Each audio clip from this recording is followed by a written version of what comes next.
MiB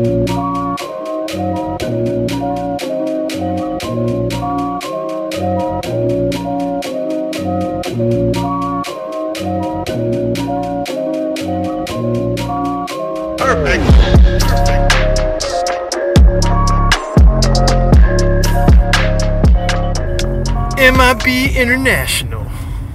We are the best kept secret in the universe. Our mission is to monitor extraterrestrial activity on Earth. We work in secrecy, and we move in silence. Did you ever? And we dress in black. Did you ever think in 2019 we would get another minute? Like, I'm gonna be real.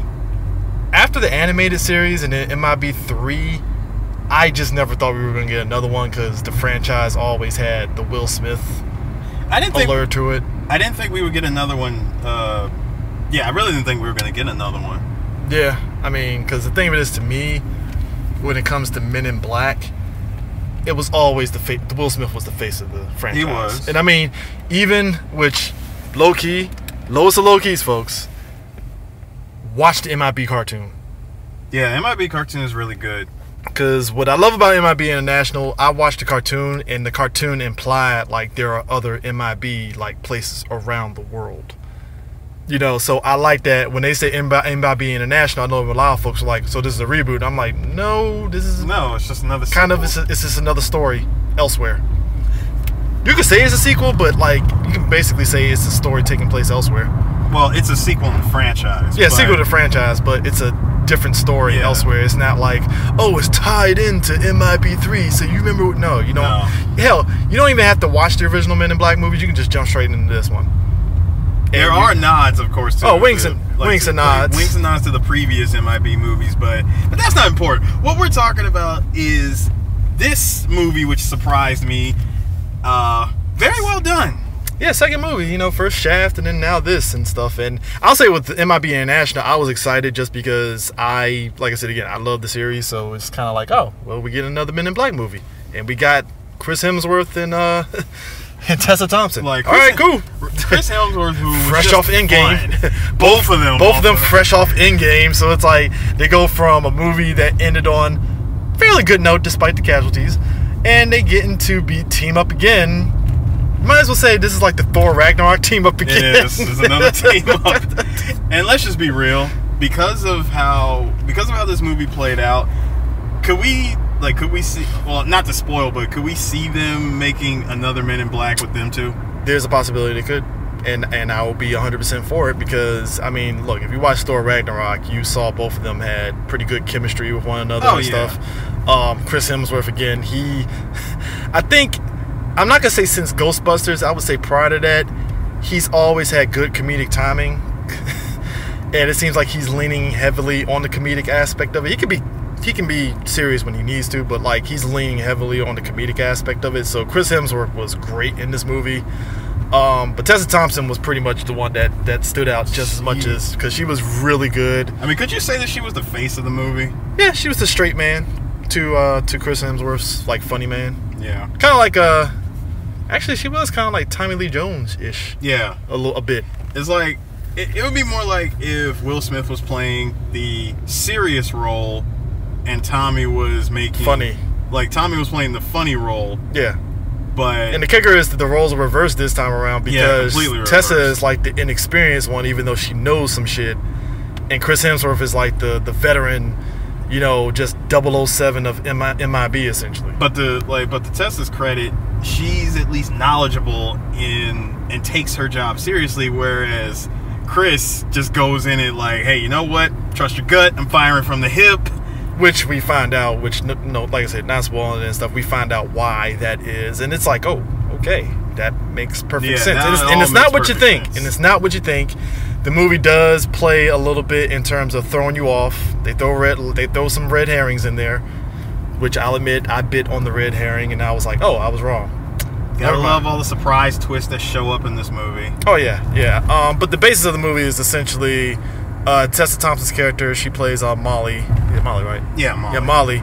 And basically, since she was a kid and saw an alien, and her parents got neuralized, she always wanted to be part of MiB. Like, that was just what intrigued her. And through a chance of her tracking an alien coming down to Earth, which a wink and a nod to the tabloids, she ends up sneaking into MiB, and then boom, she comes across Agent O, who, if you've watched Men in Black 3, she was the one that took over the New York branch of Men in Black from Rip Torn's, what was Rip Torn's agent? Wasn't he Agent, God, it's really escaping me. I forgot which letter he was and stuff, but she took over for MiB New York in MiB 3, so that's kind of the carryover to the original franchise with her. It's about the only connection, really, yeah, that you want to use. Yeah, which I'm glad they just kind of kept it straight to the point, because if you knew who she was, it's like, oh, okay, cool, I remember her, you know, because at first I was like, hold up, was she in MiB 2? No, MiB 3, yeah, it was 3. And like I said, they do a good job of not, to the movie's credit, they don't linger on the previous trilogy. Like, at all. At all. Exactly. Winks and nods, like you said. Yeah, it's just winks and nods. In fact, if you've never watched any of the Men in Black movies before, you don't need to watch those to watch this one. It's more like it just helps for the lore aspect. It helps for the lore, but you can go into it like straight blind watching this one. Oh yeah, definitely. And I mean, look, the story is pretty straightforward, nothing too crazy and stuff. Liam Neeson's in it, and that's all you really need to know. He's Liam Neeson. He's Liam Neeson in every movie. I mean, because there's really nothing to really say. It's just like, if you've seen Liam Neeson play in these kind of movies, that's just what it is and stuff. Which is weird, because I feel sorry for Ryan Reynolds and fucking what's-his-face for R.I.P.D., because I swear they were trying their best to be the Men in Black and replacement, and it just didn't pan out the way it did and stuff. And I think with MiB International, they basically kind of harken back to MiB 1. Which is what you had to. You didn't have to really go nuts and stuff. But like as the title of the movie is, they do go international. And one of the villains that they fight is the Les Twins. Yep. You want to explain who the Les Twins? So the Les Twins are a group of very, very talented dancers. And I remember seeing them... Pakistani descent, basically? Yeah. I remember seeing them a lot in the YouTube channel Yak Films. They have like a bunch of videos of them showing off their stuff. So at first when I saw them, I kept asking myself, is that them? Like, is that the Les Twins? And then the moment they go into the club scene, and we see them doing their stuff, I'm like, oh yeah, that's them. Yeah, that's the Les Twins. They work off of each other, so that's them. Okay, I'm like, good job, movie. You put the Les Twins in it. And awesome. and I like them. They were really good, because at first I was like, hold up, that guy looks familiar, and then it's like, oh, it's the Les Twins. There you go. Mind you, when they first appeared in the movie, before they show up as Les Twins, I was saying to myself as a joke, so they showed up as the Phoenix Force, as the Ether. I mean, which, you know what, that's a good segue, though. That is a good segue, though, because the special effects, because clearly that's kind of like the thing with Men in Black, is the special effects for the aliens and stuff, because there is a lot of practical effects for the aliens, which I think is pretty good in the film, and there is a lot of special effects, particularly with a lot of aliens and a lot of aesthetics for some of the aliens too. I thought they were pretty good. Yeah, they were great. I didn't really have much of an issue. Like I said, it was standard of Men in Black, so I mean, there's nothing to really complain about per se on that end. I thought the way they used the special effects were really good. Yeah. Shout outs to Lexus for sponsoring the movie. I mean, so many good it wasn't cars. As blatant as the Marvel movies, where it's like, oh, there's a Lexus. Of course they have a Lexus or Acura or Audi. Yeah, that's what they had. But in the Marvel movies, it's so blatant, like, oh, it's Audi. Of course Audi is going to be in this movie. Why wouldn't they throw Audi in this movie? It just makes perfect goddamn sense. But it's nice because you don't really see Lexus used like that in much, like in big movies. Yeah, you don't see him use that much these days. Yeah, but the special effects are really good. Like I said, they also do a lot of practical and stuff as well. I thought a lot of the action sequences worked very well.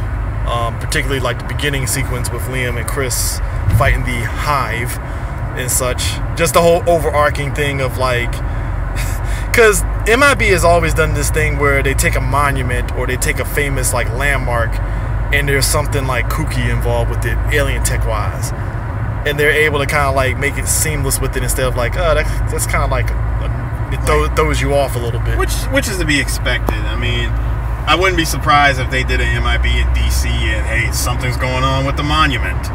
That'd be too obvious. That would be too obvious. I'd be like the MLK Memorial would be like dope as shit. But wasn't it kind of obvious with the with the monument they used in this movie? Paris, yeah, the Eiffel Tower, yeah. I mean, that's not even a spoiler. That's just like off the break. Like, oh, well, of course if you're international, what is the most international thing that you could pick up? Eiffel Tower. Now, granted, if they were to do it here in DC and use the monument, yeah, you could. Yeah, it's an obvious choice. I would say White House. I don't know. That's just me.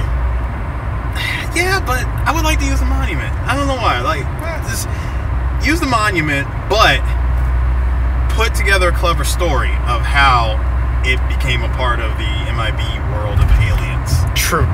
Very true. Just put together a good story. Because the one that they used for the Eiffel Tower, I was like, okay. I'm fine with this. I'm like, thumbs up, 2 thumbs up movie. Good. Which is very different because, like I said, that's a wormhole. I think MIB 1 was the galaxy was around the cat's neck. Yeah.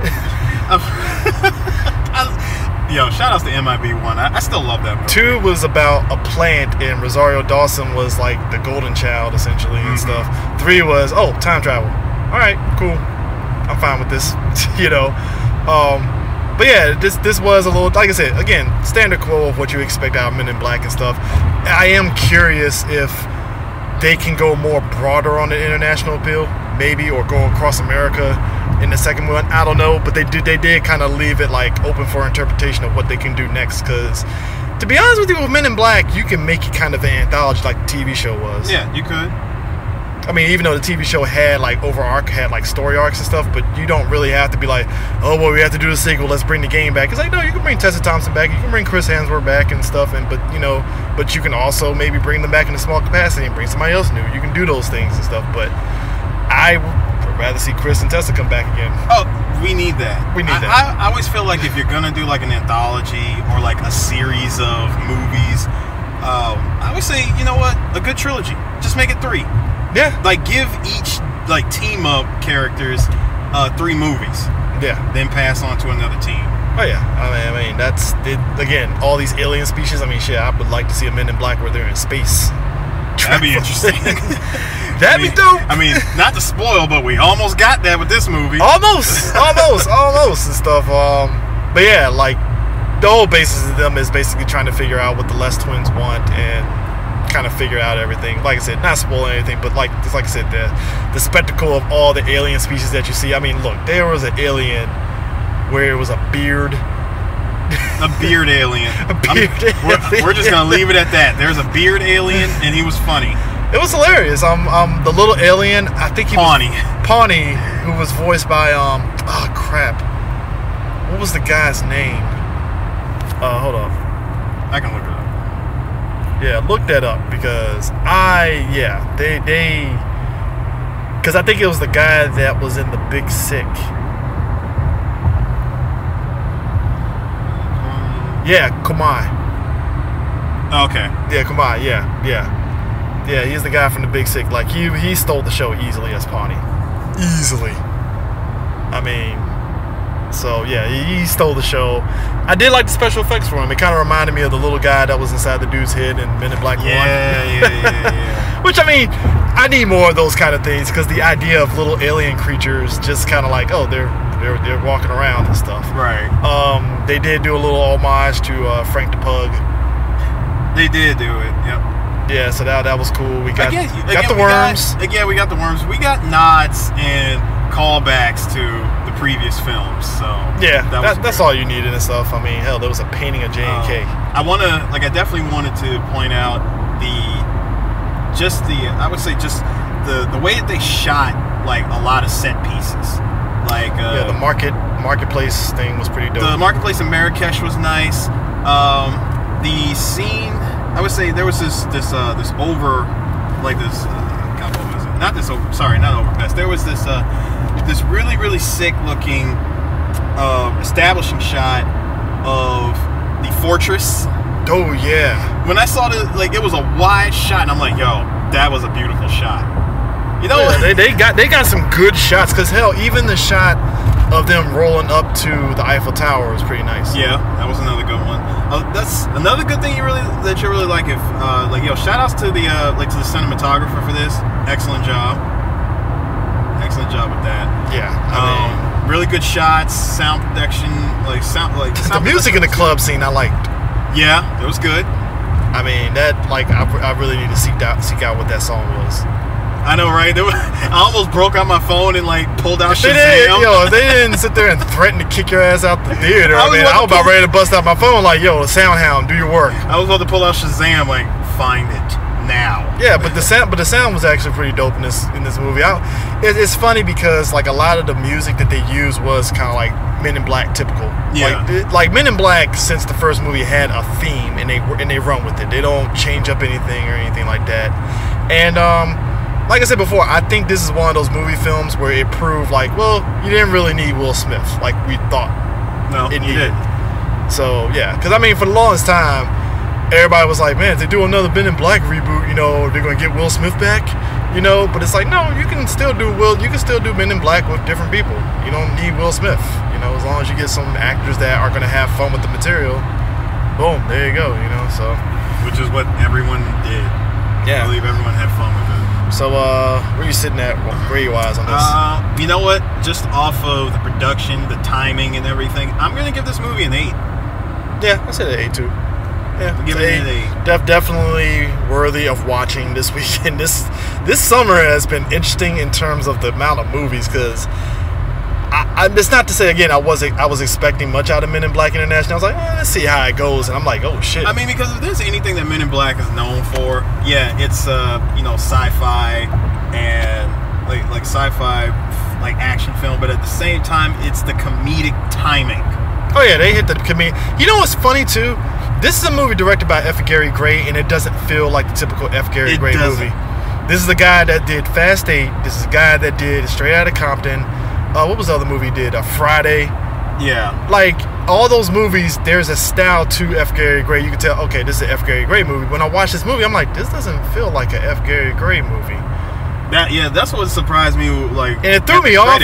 I mean, I don't know. Maybe that's credit to him evolving as a director. I don't know. Could be. Which is like, and if that's the case, hey, big ups to him. Yeah. I mean, because like this could have been directed by anybody, and yet I look in the credits and it says directed by F. Gary Gray. Like, wait a minute, hold on. You did this? Like, I watched Fast 8, right? And it's like, that's an F. Gary Gray movie. I could there's just something about it that just feels like an F. Gary Gray movie. But it's just like with Men in Black International, it's like, F. Gary Gray directed this? It's kind of like what we did for Shaft. I was like, what's his face directed that movie? Tim Story directed that? Tim Story. Huh. All right. Well, these directors are surprising me now.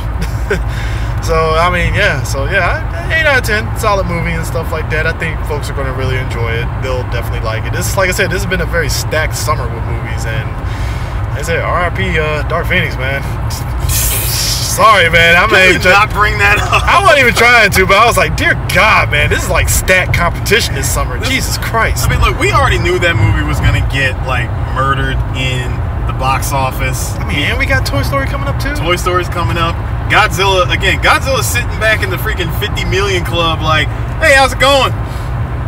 Like, MiB, I know I'm gonna see you here. Toy Story, yeah, you already, I know you, if anything, Toy Story, you're gonna beat me, but it's cool. Yeah, everybody gonna be out for Toy Story 4. I mean, it's just, this summer is, like I said, this summer has been very entertaining. I will 100% admit that. So yeah, MiB International, I will put that like as my surprise hit of the summer easily and stuff. So that in mind, like I said, 8 out of 10, and we will catch you guys for Toy Story 4.